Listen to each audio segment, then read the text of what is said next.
আসসালামু আলাইকুম। Hello guys, কেমন আছো তোমরা সকলে? তো আজকে আমি পায়েস রান্না করে নিলাম। তো আমি দুধটা ভালোভাবে ফুটিয়ে নিয়েছি।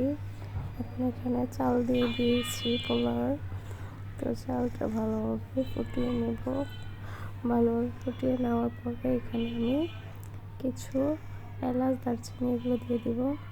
কিন্তু আমার চালটা ভালোভাবে ফোটানো হয়ে গিয়েছে। তো একটু নেড়ে দিলাম।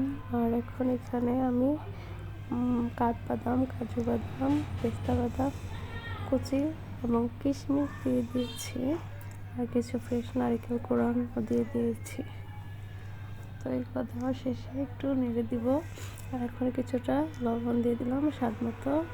আর এটা দিচ্ছি খেজুরের গুড়, একদম অরিজিনাল খেজুর, মানে রস জাল দিয়ে গুঁড়া করা হয়েছে।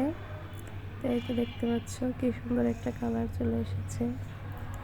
তো এখন আমি সর্বশেষ এখানে একটু ঘি দিয়ে দিব। ঘিটা দিলে খুব ভালো একটা ফ্লেভার হয়, সুন্দর।